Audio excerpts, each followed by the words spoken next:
میرا نام سہیل مقبول ہے، پنجاب یونیورسٹی سے تعلق ہے میرا سوال یہ ہے کہ جو آج کا الیکٹرانکس کا کاروبار ہے، نقد اور آسان قسطوں پہ جو کاروبار ہو رہا ہے، یہ اسلامک پوائنٹ آف ویو سے جائز ہے یا نہیں جائز ہے؟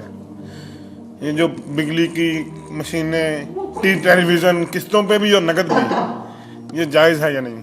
دیکھیے، میں نے اگرچہ ابتدا میں آپ سے کہا کہ میں فقہی مسائل میں دخل نہیں دینا چاہتا، لیکن بعض چیزیں ایسی ہیں کہ جن کے بارے میں میری یہ رائے ہے کہ میں یہ رسک لے کر بھی کہ علماء میری اس بات سے اختلاف کریں گے، میں وہ بات بیان کروں۔ وہ ایک ایسا حق ہے، احقاق حق، جس سے جین اور جان چرانی نہیں چاہیے۔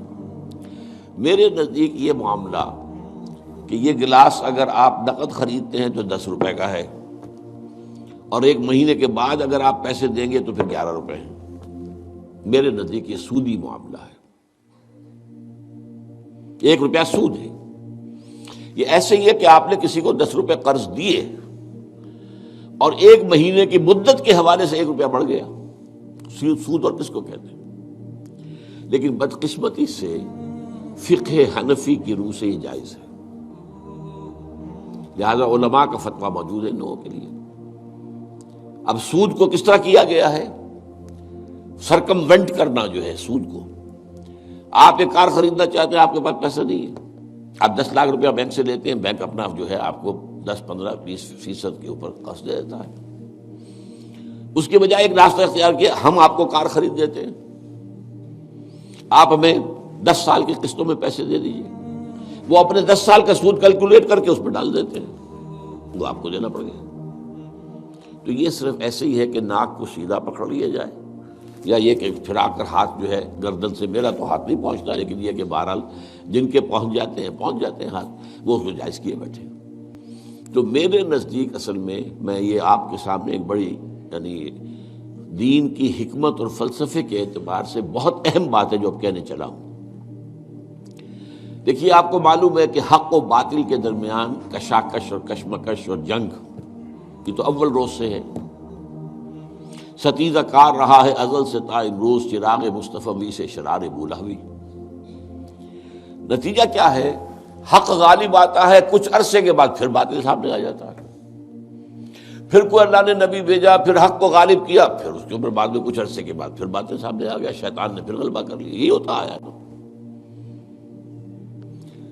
خلافت راستہ کے ختم ہونے کے بعد سب سے پہلی خرابی کیا آئی؟ ملوکیت آ گئی۔ اب موروثی ملوکیت ہے۔ ملوکیت کیا ہے؟ جس کی لاٹھی اس کا بھینس، جس کے پاس طاقت ہے وہ آئے اور حکومت کے اوپر قابض ہو جائے۔ اب کہلاتے خلفاء تھے، وہ خلفاء تو نہیں تھے، بادشاہ تھے۔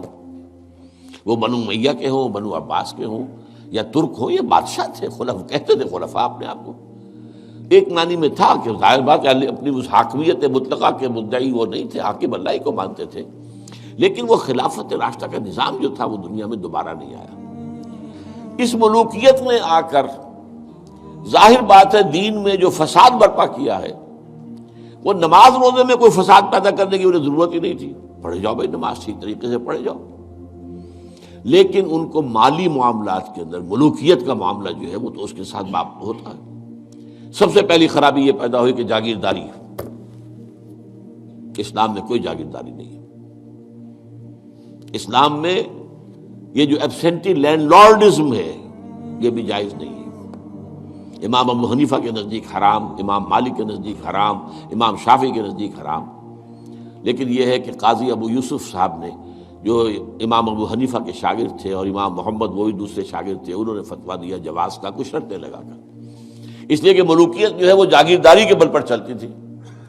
5,000 منصبدار، 20,000 منصبدار، 30,000 منصبدار، 50,000 منصبدار، اور اس کے اوپر بادشاہ تھے۔ ظاہر بات ہے کہ اس میں تو اس کی ضرورت تھی کہ لوگ جو ہے کاشت کریں دوسرے کے لیے۔